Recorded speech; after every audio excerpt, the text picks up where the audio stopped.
quand la tristesse arrive, je sais tu es là, toujours près de moi. Bon samedi, bienvenue à votre émission La Victoire de l'amour. Aujourd'hui, comme on le fait toutes les semaines, on rejoint notre petite sœur sourire à nous, sœur Angèle.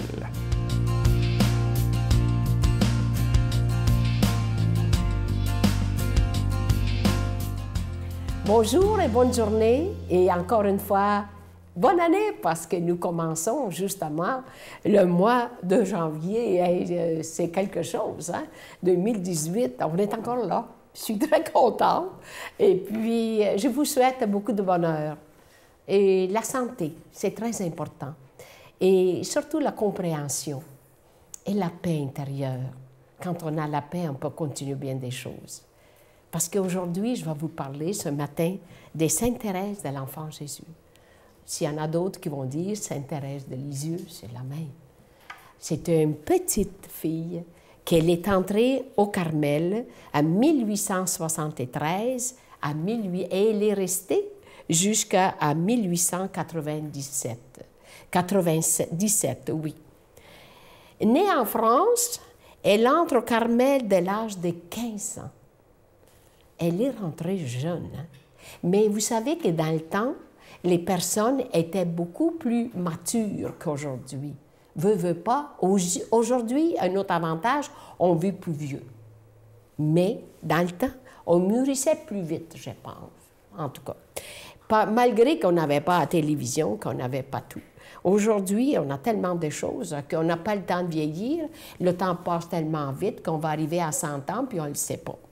Alors, née en France, elle entre au Carmel à l'âge de 15 ans et décède à l'âge de 24 ans. Et est restée religieuse pendant 9 ans.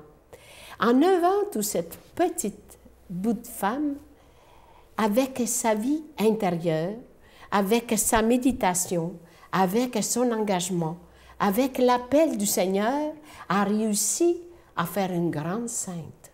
Une femme qu'aujourd'hui, elle est toujours vivante. Elle dit, « Puisse Jésus me donner toujours de comprendre que lui seul est le bonheur parfait, même quand lui-même paraît absent. » Ça veut dire que même une sainte, elle se sentait seule, elle sentait qu'elle n'était pas habitée par Jésus. Elle se disait, « Qu'est-ce qui se passe? Qu'est-ce qui arrive? » Mais aimer, c'est tout donner. Et c'est donner, c'est soi-même. Vous voyez, c'est donner soi-même. C'est quand tu donnes tout. Elle disait toujours que la fleur, pour elle, la plus belle, c'est la rose. Pourquoi la rose? Parce qu'elle avait tous ses pétales, cet merveillement. Et c'était une femme, justement, abandonnée, pleine d'amour et de service et surtout de silence pour les autres. Notre Père qui es aux cieux, que ton nom soit sanctifié, que ton règne vienne, que ta volonté soit faite sur la terre comme au ciel. Donne-nous aujourd'hui notre pain de ce jour. Pardonne-nous nos offenses comme nous pardonnons à ceux qui nous ont offensés.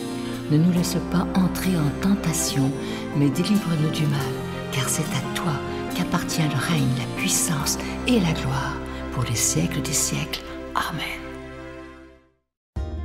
La Victoire de l'amour vous invite à sa retraite spirituelle les 18, 19 et 20 mai 2018 sous le thème « Les secrets du bonheur ». Nous avons le privilège d'accueillir directement de Paris le Père Michel Marie qui animera cette retraite. De plus, le vendredi soir, un souper-spectacle avec le Père Michel Marie et ses musiciens vous sera offert. Seront aussi présents Brigitte Bédard, Miguel Padilla et Sylvain Charon à l'hôtel et suite Le Dauphin de Drummondville. Réservé au 514-523-4433 ou 1-888-811-92-91. Je suis tellement content de vous parler de ce beau cadeau du mois. Regardez-le bien à l'écran, c'est d'une beauté incroyable. C'est un véritable bijou et ça commence bien l'année 2018. Il s'agit du pendentif de la prière de la sérénité. Les plaqué or est déjà béni et c'est vraiment incrusté dans le métal. C'est de toute beauté. C'est fait avec une grande précision, si vous le voyez bien à l'écran. Et pour ceux qui ne connaissent pas la prière de la sérénité, je vais vous lire ce qui est écrit sur le pendentif. « Mon Dieu, donnez-moi la sérénité d'accepter les choses que je ne puis changer, le courage de changer les les choses que je peux et la sagesse d'en connaître la différence. Si on pouvait juste mettre en pratique cette prière-là en 2018, nous serons assurés d'être heureux, et moi, ça, je vous le dis. Se dire cette prière-là tous les jours, ça fait tellement de bien. Alors, je vous rappelle que c'est avec un don de 25 $, et si vous en voulez 2, parce que ça se donne vraiment bien en cadeau, c'est avec un don de 40 $. Je vous donne l'adresse. La Victoire de l'amour, casier postal 120, succursale Boucherville à Boucherville, le J4B 56. Je vous la redonne. La Victoire de l'amour, casier postal 120, succursale Boucherville à Boucherville, le J4B 56. Également par téléphone, par carte de crédit du lundi au vendredi de 8h30 à 16h30 dans le 514-523-4433, 523-4433 ou sans frais, le 1-888-811-9291, 1-888-811-9291 et aussi sur notre site Internet, le www.lavictoiredelamour.org. Et je vous rappelle que ceux qui font, il y a des gens qui nous demandent est-ce que c'est sécuritaire de le faire par Internet? C'est tout à fait sécurisé. Il n'y a aucun danger et c'est très rapide. Vous pouvez faire votre don 24 heures par jour et on vous envoie ça rapidement. Merci de tout cœur de votre grande générosité.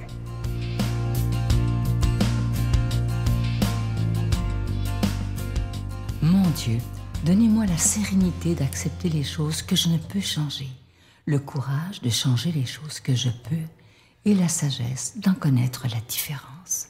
Amen.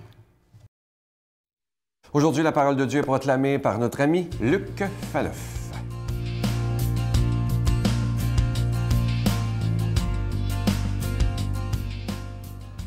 Bonjour, heureux de vous retrouver. Écoutez, j'ai pas eu la chance de vous souhaiter une heureuse et sainte année depuis le début de l'année, donc je vous la souhaite sainte, féconde, le plus de ce que vous désirez, le moins de ce que vous ne désirez pas, et auquel cas, je vous souhaite de découvrir la bénédiction cachée au creux de l'épreuve. Donc aujourd'hui, merci d'être là. Encore une fois, nous nous tournons vers Jésus, Jésus qui est la parole de Dieu. Nous allons voir qu'aujourd'hui, dans l'Évangile, Jésus va nous faire prendre conscience du fait que chacune d'entre nous, nous sommes appelés à le suivre. Donc prions cet Esprit Saint qui a inspiré la parole de Dieu de venir habiter tout notre être afin de recevoir cette parole et qu'elle porte du fruit dans nos vies. Jésus sortit de nouveau sur le rivage du lac. Toute la foule venait à lui et il les instruisait. En passant, il aperçut Lévi, fils d'Alphée, assis à son bureau de publicain, collecteur d'impôts. Il lui dit « Suis-moi ». L'homme se leva et le suivit. Comme il était à table dans sa maison, beaucoup de publicains et de pécheurs vinrent prendre place avec Jésus et ses disciples, car il y avait beaucoup de monde. Même les scribes du parti des pharisiens le suivaient aussi, et voyant qu'il mangeait avec les pécheurs et les publicains, il disait à ses disciples, « Mais il mange avec les pécheurs et les publicains. » Jésus, qui les avait entendus, leur déclara, « Ce ne sont pas les gens bien portants qui ont besoin du médecin, mais les malades. Je suis venu appeler non pas les justes, mais les pécheurs. » Acclamons cette parole de Dieu, louange à toi, Seigneur Jésus. Oui, Jésus est vraiment celui qui, parce qu'il est Dieu le Fils, porte les paroles du Père, révèle le Père au monde et nous instruit comme ça à chaque jour, comme il faisait d'ailleurs à l'époque, comme on l'a vu dans la parabole. Aujourd'hui, vous allez me dire, Monsieur Falloff, ce n'est pas quelque chose de très nouveau d'apprendre que Jésus appelle les pécheurs, que Jésus est venu pour les malades et non pour les gens bien portants. Mais vous savez qu'à l'époque, c'était quelque chose de vraiment important comme distinction parce qu'il y avait des gens qui se croyaient, on le dit comme ça, là, déjà arrivés. Des gens qui se croyaient quittes avec Dieu, qui se croyaient hey, « nous, on l'a l'affaire, on est hot, on est bon, on est correct. Nous, Dieu nous aime, on est correct. » Or, Jésus, comme il le faisait à l'époque, va les instruire comme il le fait avec nous aujourd'hui. Et ça, il faut prendre conscience de ça. Déjà, le premier point. Si vous êtes là chaque matin avec nous, chaque dimanche, 7 jours par semaine, depuis plus de 20 ans, c'est que vous sentez bien que, comme il le faisait hier, Jésus nous donne rendez-vous chaque jour. Jésus nous donne rendez-vous pour nous instruire. Jésus a quelque chose à nous dire. Ça passe évidemment à travers nos pauvres personnes, moi le premier, humble et indigne serviteur de Jésus. Mais voilà, Jésus a voulu nous faire confiance et il nous instruit. Et cette instruction-là, permanente, c'est ça qui est extraordinaire dans notre relation avec Jésus, relation aussi, j'allais dire, avec l'Église qui nous instruit, c'est que toute votre vie, à chaque jour, quand vous allez ouvrir votre cœur, en nous écoutant, en lisant un bon livre spirituel, en écoutant un prêtre, peu importe qui, vous allez apprendre quelque chose. Donc aujourd'hui, Jésus nous rappelle, on vient au centre du texte, qu'il nous rappelle qu'il appelle les pécheurs et non les justes. Et là, on l'a dit, il y a des Juifs qui, à l'époque, se croyaient des justes parce qu'ils respectaient les 613 commandements. Pour eux, l'affaire était entendue, c'est clair, ils mouraient, ils allaient au ciel et c'était réglé.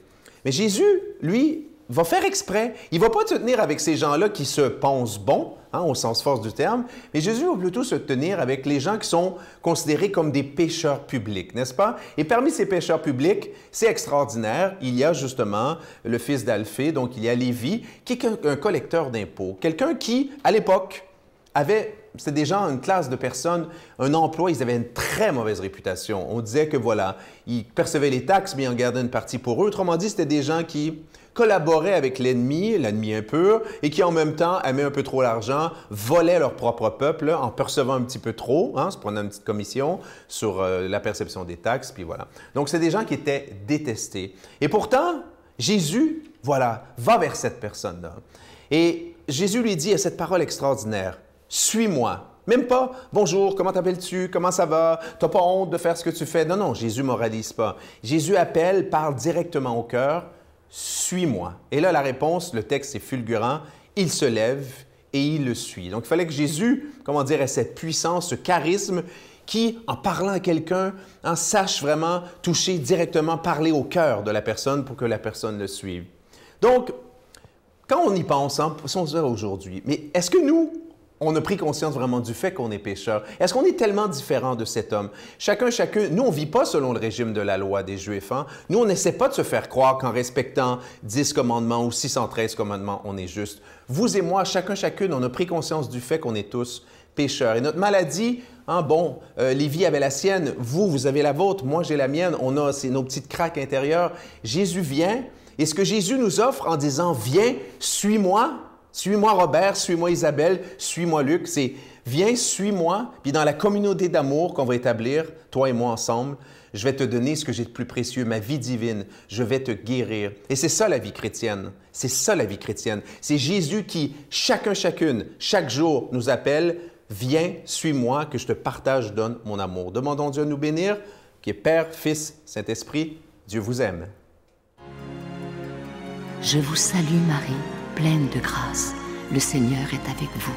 Vous êtes bénie entre toutes les femmes, et Jésus, le fruit de vos entrailles, est béni.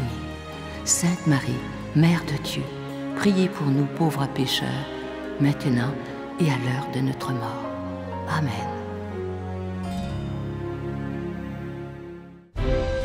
La Victoire de l'amour vous invite à son pèlerinage annuel en République tchèque et en Pologne, du Petit Jésus de Prague à la ville natale de Saint Jean-Paul II, en compagnie de Brigitte Bédard, l'abbé Donald Thompson et la participation occasionnelle de Sylvain Charon. Nous visiterons entre autres les villes de Prague, Cracovie, Auschwitz et plusieurs autres. Nous visiterons aussi la maison natale de Saint Jean-Paul II, du 11 au 22 juin 2018. Informations, réservations, voyage intermission, 514-288-6077 ou 1-800-465-3255.